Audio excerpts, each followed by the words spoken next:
یہ سب دنیاوی نعمتیں ہوں یا روحانی انعامات ہوں، اس کے باوجود آپ پوچھیں گے تو وہ کہے گا کہ ہاں فلاں مجھے دکھ ہے، فلاں تکلیف ہے، فلاں میری پریشانی ہے، فلاں مسئلہ ہے۔ لیکن جو بات میں آپ کے سامنے عرض کرنا چاہ رہی ہوں وہ یہ ہے کہ اللہ سبحانہ تعالیٰ کی نعمتوں کے بارے میں تو اللہ تعالیٰ نے فرما دیا وہ ان گنت ہیں،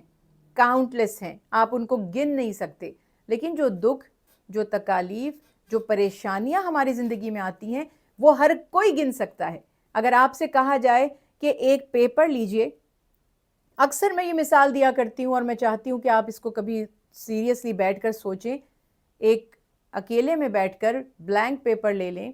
جو اللہ تعالیٰ نے آپ کو نعمتیں عطا فرمائی ہیں، جو میں نے تھوڑا سا انڈیکیٹ بھی کر دیا، ہماری آکسیجن بھی نعمت ہے، ہمیں آندھی طوفانوں سے اللہ نے بچایا ہوا ہے وہ بھی نعمت ہے، ایکسٹریم ویدرز، جب کبھی شدید گرمی آ جاتی ہے، ہیٹ ویوز ہوتی ہیں، جب کبھی بہت زیادہ ٹھنڈ ہو جاتی ہے، ہم کتنا انکمفرٹیبل فیل کرتے ہیں، ہمیں تکلیف ہونے لگتی ہے، ہم پریشان ہو جاتے ہیں۔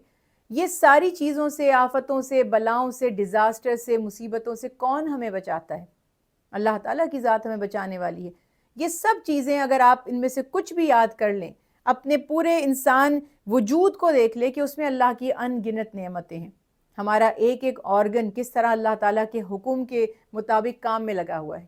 اور جب کبھی کسی طرح کا اس میں خلل پیدا ہو جاتا ہے، جس کو ہم کہتے ہیں کہ کوئی پرابلم ہو گئی ہے، کوئی ڈیزیز ہے، کوئی بیماری ہے، کوئی مرض ہے، تو کس قدر بے چینی، تکلیف، پریشانی، ڈپریشن، سم ٹائمز جو ہے وہ انسان مایوس ہونے لگتا ہے، اس کا خرچہ بھی ہو رہا ہے، وہ پریشان بھی ہو رہا ہے، دکھی بھی ہو رہا ہے، اس کی جو ایفیشنسی ہے وہ بھی اس سے افیکٹ ہو رہی ہے۔ ہم اپنے اعتراف میں چیزوں کو نہیں دیکھتے اور نہیں سوچتے کہ کیا کیا اللہ کے انعامات ہم پر ہیں۔ آپ وہ نعمتیں لکھیں، اس کے بعد آپ اپنی پرابلمز کو لکھیں، کس کس کے ساتھ کیا مسئلہ ہے، کون سمجھتا ہے کہ میں دکھی ہوں تو مجھے کیا دکھ ہے۔ کسی کے پاس اولاد نہیں ہے، کسی کی اولاد ہے تو بیٹے ہیں بیٹیاں نہیں ہیں، کسی کے پاس بیٹیاں ہیں تو بیٹے نہیں ہیں، کسی کے پاس اولادیں تو ہیں مگر وہ صحت مند نہیں ہیں، کسی کے پاس اولادیں تو ہیں مگر وہ فرما بردار نہیں ہیں۔ کیسے کیسے واقعات ہمارے اعتراف میں ہوتے ہیں، اللہ تعالیٰ کس کس طرح سے ہمیں آزماتے ہیں، اور ہم احساس بھی نہیں کرتے کہ کیا کچھ ہو سکتا تھا، کتنی تکالیف، کتنی آزمائشیں آ سکتی تھیں جن سے اللہ نے ہمیں بچایا۔ تو جو چیزیں آپ کے پاس نہیں ہیں، جو آپ چاہتے تھے آپ کو نہیں ملا، جو خواہشات آپ کی تھیں پوری نہیں ہوئیں، انہیں ایک پیپر پہ لکھیں، اور اس کے بعد ان نعمتوں کو لکھیں جو آپ کے پاس ہیں، یا کبھی وزٹ کریں کسی کو اور اس سے پوچھیں کہ تمہارے دکھ کیا ہیں، پھر کمپیئر کریں کہ یہ جو اس کی تکلیف ہے، یہ جو اس کا دکھ ہے، کیا یہ مجھے ہے۔ اور جیسے شیخ سعدی رحمۃ اللہ کا واقعہ لکھا جاتا ہے کہ وہ مسجد میں نماز ادا کرنے کے لیے تشریف لے گئے، جب نماز ادا کر کے تشریف لائے باہر، تو ان کے جو چپلیں تھیں، ان کے جو جوتے تھے، وہ کوئی چرا کر لے گیا تھا۔ تو شیخ سعدی فرماتے ہیں میرے دل میں یہ خیال آیا کہ میں تو اللہ کی عبادت کے لیے آیا تھا، میں تو اللہ کے گھر آیا تھا، تو یہ میرے ساتھ ایسا کیوں ہو گیا۔ وہ بھی یہ سوچ ہی رہے تھے کہ ایک دم سے اسی مومنٹ ایک نمازی مسجد میں داخل ہوا جس کے دونوں پاؤں نہیں تھے، وہ بیساکھیاں جو ہوتی ہیں، جو سٹکس ہوتی ہیں سپورٹ کرنے کے لیے، ان کے اوپر وہ اپنے سپورٹ لیتا ہوا آ رہا تھا، اور بڑی خوشی خوشی وہ مسجد میں انٹر ہوا نماز ادا کرنے کے لیے۔ تو اس لمحے انہوں نے سوچا کہ میری تو صرف چپلیں گئی ہیں اس مسجد میں آ کر، اور میں سوچتا ہوں مسجد میں اللہ کے گھر میں میرے ساتھ ایسا کیوں ہو گیا، اور اس کے تو دونوں پاؤں بھی نہیں ہیں، پھر بھی وہ کتنا شکر گزار ہے، کتنی خوشی سے اللہ کی عبادت کے لیے آیا ہے۔ جب ہم یہ باتیں سوچتے ہیں ہمیں شکر کا موقع ملتا ہے۔ پازیٹیو سوچنا، اچھا دیکھنا، اپنی اپروچ کو ہیلدی اپروچ بنانا زندگی کو آسان کر دیتا ہے، تکلیفوں کو کم کر دیتا ہے، ہمیں اللہ سبحانہ تعالیٰ کی نعمتیں نظر آنے لگتی ہیں۔ ورنہ عام طور پہ کیا ہوتا ہے، اگر آپ کسی ایک غم میں یا ایک پریشانی میں مبتلا ہیں تو آپ دیکھتے ہی نہیں ہیں کہ اس کے ساتھ اللہ نے کتنی آسانیاں بھی تو عطا فرمائی ہیں، کتنی نعمتیں بھی تو دی ہیں، اللہ سبحانہ تعالیٰ نے کتنے انعامات بھی تو نازل فرمائے ہیں۔ انبیاء علیہ السلام کے واقعات، اہل ایمان اصحاب کے واقعات، رسول کریم صلی اللہ علیہ وسلم کی سیرت طیبہ، آپ صلی اللہ علیہ وسلم کے صحابہ کرام کی مثالیں، یہ سب جب ہم دیکھیں پھر ہم اپنی لائف کو ان سے کمپیئر کریں، پھر ہم دیکھتے ہیں کہ واقعی اللہ تعالیٰ نے تو ہمیں بہت انعامات سے نواز رکھا ہے، ہم ان چیزوں کے مستحق نہیں تھے، ہم ڈیزرو نہیں کرتے تھے جو ہمیں اللہ نے عطا فرمایا۔ جو اہل ایمان کا تقویٰ تھا، جو انبیاء علیہ السلام اور صحابہ کرام رضوان اللہ علیہم اجمعین، یا جن کو ہم اللہ کے ولی کہتے ہیں، جب آپ ان کا لائف سٹائل دیکھیں اور آپ اپنے لائف سٹائل کو ان سے کمپیئر کریں کہ وہ سوکھی روٹی کھا کر بھی خوش ہیں، راضی ہیں۔ رسول اللہ صلی اللہ علیہ وسلم کی سیرت طیبہ کو دیکھیں کہ آپ فرماتے ہیں کہ میں چاہتا ہوں کہ ایک دن مجھے رزق عطا کیا جائے تو میں کھا کر اللہ کا شکر ادا کروں، اور ایک دن میں فاقہ کروں یعنی مجھے نہ ملے تو میں صبر کروں۔ یہ صبر کرنا بھی اللہ تعالیٰ کی توفیق سے ہے۔ انشاءاللہ صبر پہ بھی ہم تفصیلی گفتگو کریں گے، لیکن ابھی یہ بات یاد رکھیے کہ اللہ کے انعامات اور احسانات، جیسے میں نے عرض کی، جتنی دفعہ ہم اپنی آنکھوں کو بلنک کرتے ہیں، جھپکتے ہیں، جتنی دفعہ ہم اپنا سانس بحال کرتے ہیں، سانس کو مطلب بار بار سانس لے رہے ہیں، جتنی دفعہ ہماری ہارٹ بیٹ ہو رہی ہے، کیا ہمارے اندر اتنی طاقت ہے، اتنی ہمت ہے کہ ہم اس کا شکر بار بار کر سکیں؟ ہمیں تو ریئلائز بھی نہیں ہوتا،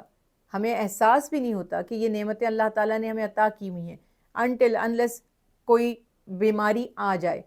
ہم نے کبھی سوچا ہی نہیں کہ کیسے ہمارا جو لیور ہے وہ پراپر فنکشن کر رہا ہے، اللہ تعالیٰ نے اس کو کام میں لگا رکھا ہے، ہمارے کڈنیز جو ہیں وہ کس طرح سے فنکشن میں لگے ہوئے ہیں۔ یہ تب پتہ چلتا ہے جب کوئی انفیکشن ہو جائے، کوئی ڈیزیز ہو جائے، تب احساس ہوتا ہے کہ یہ آرگن بھی تھا، یہ آرگن اتنا امپورٹنٹ تھا، یہ تو بڑا اچھا فنکشن کر رہا تھا، ہم نے تو کبھی سوچا بھی نہیں، اور آج ہم اس تکلیف میں مبتلا ہوئے۔ تو یہ زندگی آزمائش کی جگہ ہے، مگر اللہ تعالیٰ نے اصول کیا بنا دیا کہ اللہ کی نعمتوں پر دھیان دو۔ نعمتیں آزمائش بھی ہوتی ہیں، نعمتوں کی کثرت بھی آزمائش ہوتی ہے، اور نعمتوں کی کمی بھی آزمائش ہوتی ہے۔ یہ دونوں طرح سے انسان آزمایا جائے گا۔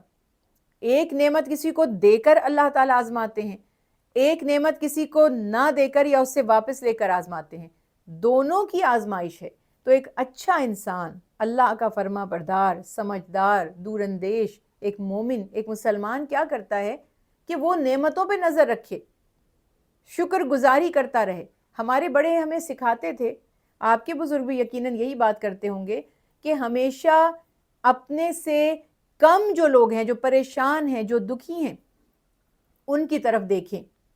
تو آپ کو اللہ کا شکر کرنے کا موقع ملے گا، آپ کو اپنی ذات پر کانفیڈنس آپ کا بڑھے گا کہ میں ان سے بہتر ہوں، مجھے اللہ نے اس آزمائش میں نہیں ڈالا۔ اور جب نیکی کی بات ہو، اعمال کی بات ہو، تو اپنے آپ کو سب سے کم سمجھیں، سب سے زیادہ گناہ گار سمجھیں۔ ہمارا تھوڑا سا معاملہ سم ٹائمز ایسا ہوتا ہے کہ ہم ریورس کر دیتے ہیں چیزوں کو، ہمیں لگتا ہے سب سے نیک پارسا ہم ہیں، باقی سب برے ہیں اور گناہ گار ہیں، ہمارے جتنا متقی کوئی نہیں ہے۔ اور دوسری طرف جب بات آتی ہے جہاں پر ہمیں اپنے آپ کو اوپر سمجھنا چاہیے، وہاں ہمیں لگتا ہے بس ہم سب سے زیادہ دکھی ہیں، سب سے زیادہ غریب ہیں، سب سے زیادہ محروم ہیں، ہمارے پاس کوئی نعمتیں نہیں ہیں، پھر ہر کسی کو دیکھ کے کمپیئر کرتے، اور یہ نہیں سوچتے کہ فرعون کو بھی بہت نوازا گیا تھا، اس کے پاس مین پاور بھی تھی، جاگیر بھی تھی، زندگی بھی اس کو اچھی خاصی ایک عمر ملی، مال جواہرات، ہر چیز اس کے پاس تھی، طاقت بھی تھی، اختیار بھی تھا، دولت بھی تھی، جو کچھ ایک انسان دنیاوی طور پر سوچتا ہے کہ ایک سکسیسفل لائف کے لیے ہونا چاہیے، مگر اس کا انجام کیا ہوا؟ ایک فانی دنیا سے کس طرح سے رسوا ہو کر اللہ کی ناراضگی کا حقدار ہوا، اور آخرت جو ہمیشہ رہنے والی ہے وہاں پر بھی اس کا انجام کیا ہے؟ اللہ تعالیٰ قرآن پاک میں فرماتے ہیں نا کہ وہ خود بھی جہنم میں گیا اور اپنی قوم کو بھی لیڈ کیا، اس نے ان کو بھی جہنم کی طرف لے گیا، روزانہ اس کو قیامت تک، قیامت کا دن قائم ہونے تک روزانہ جہنم کے سامنے پیش کیا جاتا ہے، اور پھر جب وہ دن قائم ہوگا تو وہ ان کا ٹھکانہ بنا دی جائے گی۔ شداد کے پاس بھی بہت دولت تھی، بہت مال تھا، بہت اختیار تھا، نمرود بھی بہت طاقتور بادشاہ تھا، ابراہہ کے لشکر کی بات کریں تو وہ بھی بہت انفلوئنشل تھا، بہت طاقتور تھا، ہزاروں آئے اور گئے۔ اصل مقصد صرف یہی ہے کہ یہ اللہ کا امتحان ہے، اللہ تعالیٰ اپنی نعمتیں ہمیں عطا فرماتے ہیں اور یہ چاہتے ہیں کہ بندہ خوش ہو، اور منعم کا، اللہ سبحانہ تعالیٰ کا جس نے انعام کیا ہے، جس نے نعمتیں دی ہیں، اس کا شکر گزار بندہ بن کر رہے۔